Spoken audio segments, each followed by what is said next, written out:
Hey, welcome back to another episode of Five Lakes Garage. Today I just kind of want to talk about a installation and upgrade that I did to this 1980 CJ5 Jeep. Now I've had a few comments about this, and I've also had a couple of posts on the Facebook page. If you want to follow us on Facebook, go to, Lakes Garage on Facebook. And hit us up there. If you have any questions or requests or anything like that, hit us there, and I try to read all of them. So one of the questions that we had with this particular pumpkin here was that what kind of EFI system that we're actually using with this. Now we did start with a carburetor, which is this guy right here. This little tiny cute little piece of garbage is pretty much what it is. I wasn't very happy with it. There's not a lot of tuning involved in it. You can set your mixtures and that's about it. And also when you go off camber and stuff like that, people kept saying, oh, it's not gonna last, it's not gonna last, you're gonna stall it and everything like that. So we want to go with EFI. So what we went with was a Holley Sniper EFI system. Now this particular system, I'll have the link down below, is one that was specifically designed for the CJ. Now specifically for the 258 straight 6. Now it does have an interesting manifold that's on it, and this one, this system was designed to work with the factory manifold. I did not change the manifold on this guy. All I did was slap it on top, connect up some wires, and then we're good to go. So let's go underneath the hood and I'll show you the unit and show you what we did to connect it and let you know that it's not that difficult. Come on in. Okay, so now we're underneath the hood and this is the unit. There it is right there. It kind of looks really close to being the factory carbureted unit. It does have a couple extra hoses sticking off of it. Now when I bought this, I got the whole kit because I didn't want to have to worry about too much of this, finding parts, what's going to work, what's not going to work. Now looking back, what I really should have done was just get the unit and actually piecemeal the rest of it. Okay, so in the package itself, it does come with Earl's -6 little nipples that you connect up to the actual braided line. And actually this was aftermarket. This is the line that comes with the kit. But the only problem with these is that they are straight. Now what I had to do once I connected these up, and then these had to sweep way back and go back and everything like that, I didn't like that very much. So what I did was I grabbed some 90-degree turns just so it will come out and then automatically turn. This side wasn't too bad, but this side over here, it kept touching the valve cover, which I didn't really like because I didn't want it to start rubbing a hole in it. So I did put another 90 over here. The actual gauge, I did buy this separate, only because I was having problems with the fuel pumps, and Holley kept saying that it was not getting the proper pressure, and that was the reason why I was having issues. So I wanted to prove that we were getting proper pressure. So I just leave it in there just so I can have a reference. It's just a gauge, so it works out pretty well. So with the kit itself, it's actually a really sweet system. You got your fuel rail coming across here. This is your fuel regulator. So this is going to regulate your fuel pressure to 60 psi. Actually, it's like 58, but I'm going to say 60. The CPU is actually back here in the back. This whole module right here would be the CPU. And everything is contained all in one little spot, which is fantastic. It bolts directly into the flange. You have connections for your vacuum line.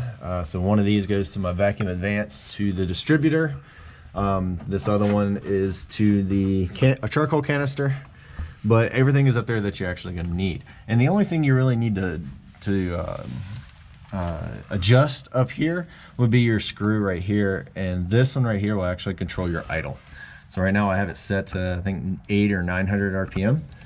Which works out pretty well, but it connects directly into your original linkage. So yeah. So and also the electrical system. The electrical system is actually really easy, and you have 2 injectors. These are already pre-plumbed. Goes right into the connector here.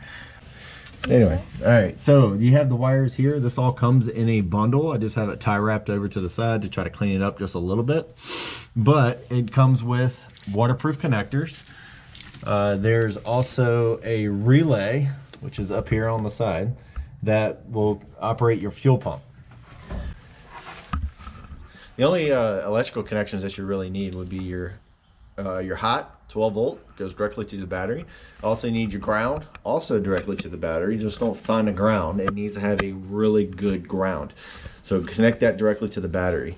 The positive does come with a fuse circuit, so you don't blow everything up and start a fire. I love fuses. You should always use them. It also has an ACC source, because obviously you need to turn on the system, and so it's not going to be running all the time. And then you have a sensor. It's a temperature sensor that you need to install. And now it does come with a new sensor for it. Now there's two places that you can put it.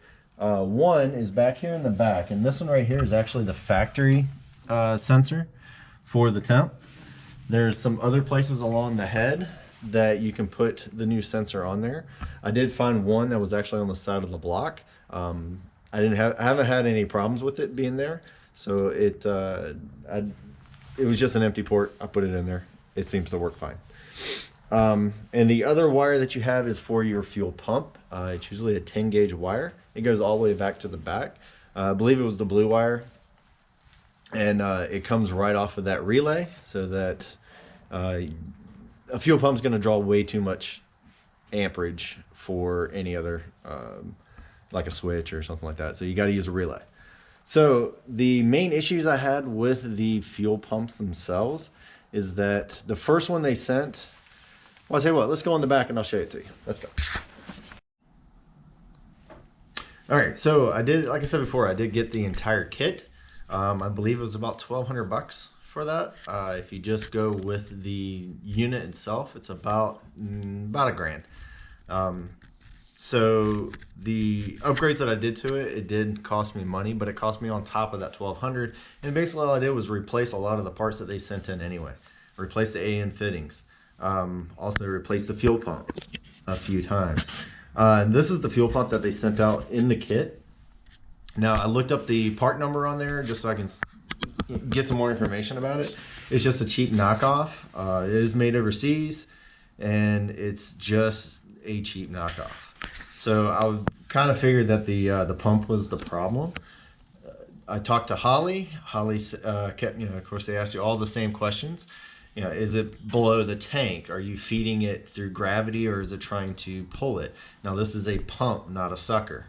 So I ensured them that it was below the tank. I did have it on the frame rails, and if you actually put a ruler all the way out to the back, it wasn't, let's just say, physically below the tank, but it was down by the very bottom. It was the lowest point that I can put it on the frame that was not going to be put in harm's way with rocks and that type of thing. But if you have a full tank of fuel, it was definitely way below the fuel line. So the problem that I was having was that it was almost like it was sucking in air. I checked all the lines, I've checked all the connections, I checked everything I could think of, and I could not find where it would potentially be pulling in air. So they thought it was a fuel regulator. They sent me a new one of those. They had me clean it out. I did find that when I took the regulator out, they never actually seated the screen in very well, so it was being restricted. So that was one of the problems, but it wasn't the problem that I had. So I called them back up again, told them, all right, this is everything I've done. It's still not drivable. So what they did was actually send me a new pump. Now this one right here is a much higher end pump. It's made right here in the USA. It worked a whole lot better than this other one. So that, but the problem though is that it was so loud. And even riding down the road at 50 miles an hour or 60 miles an hour, you can still hear the pump. And so what I did was actually go ahead and ordered and installed an in-tank pump. I did get it from Holley. That installation was actually really easy as well. A couple connections. You got the power coming in from the relay, that's all the way up in the front. You have a ground that you just ground out. And then you also have the sending unit connections that you connect up to the plug. But anyway, so yeah, so I went with that. And one of the things that I did do mostly for Holley's sake, and I took a video of it to figure out, to make sure that they understood what I was talking about. All right, so I made this very simple little bracket, and what I did is actually mounted this right here.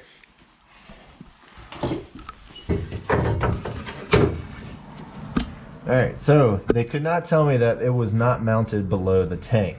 Now this, I didn't want to leave it here all the time because, you know, if I hit a rock, I come off a ledge or something like that, it's just going to tear it off. And I didn't want that anyway, but for their sake, I made this up really quick and just threw it up here. And so the line came off the tank, into the filter, into the pump, into another filter, and then up to the tank, up to the engine. Now we still had the same problem. So in the end, I put an in-tank fuel pump in, and it's been great ever since. The other thing that you have to do would be to put in a return. The kit itself does give you enough line, enough hose to go from the front all the way to the rear. It doesn't really give you a lot of line to go back to the front again for your return. So I tried to use the original line. I did have 3/8 that I installed on this at the very beginning when I rebuilt it. Excuse me. Which seemed to be adequate for the return. But just to make sure, I bought the braided line that you saw earlier. I bought some of that and ran it all the way to the back. Now, one little tip when you do get braided line, or just get any kind of fuel line itself, make sure it is fuel injection ready. If you just grab some regular fuel line, it cannot hold the pressure. Some of these pressures are really high. Even at 60 PSI, it can start swelling and actually start bursting, and that would be a big problem. Don't want to do that. Okay, so the other thing that you need to mount would be the control little screen that comes with the kit. Now this is where I installed mine. It comes with double-sided tape, and actually it's pretty up there. It's not going to come off. It's actually pretty good. I kind of wanted to stick this underneath or get it out of the way because I didn't really want the look of something modern like this because it doesn't exactly go with any of the other aspects up here. But I do like some of the gauges that it actually gives you. It does give you a tack. Whoops, go back.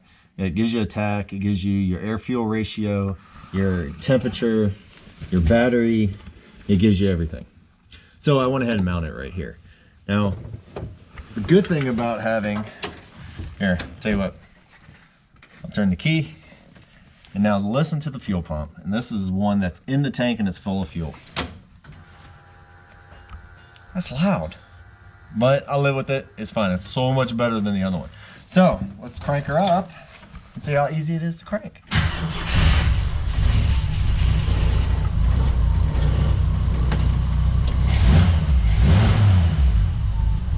All right, as you can see, we are at 64 degrees right now. It's a little bit cold today. There's my air fuel ratio. It's a closed loop. My battery, everything is, and this is cold, and I can still rev it pretty quick. So, but yeah, fast improvement over the old carbureted unit. I'll shut that off so you can hear me. But that's pretty much the installation. It was actually really easy. I installed it before I started making the channel, so I didn't record it.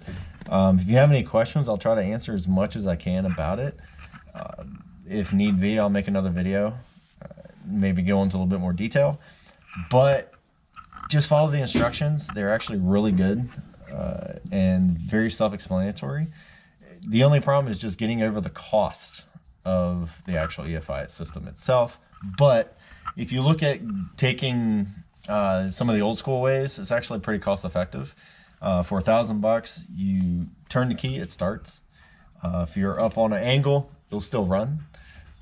So I definitely would recommend it. It's actually pretty good.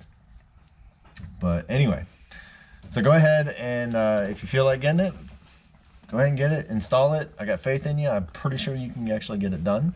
But hopefully you learned a little bit of something here. Like I said, I would not go with the kit. I would actually just go with the unit itself and then actually piecemeal the rest of it that will fit your application. Even though this thing is designed for a CJ, there's a couple of things that I definitely wanted to change. Didn't like it, so that's what we did. So anyway, tune in for more stuff. Hopefully this answers some of your questions. And if you have more, you know how to get me. Comment down below and figure it out. So anyway, get out there, install it, build it, and then send it. Have fun with it. We'll talk to you guys later. Peace.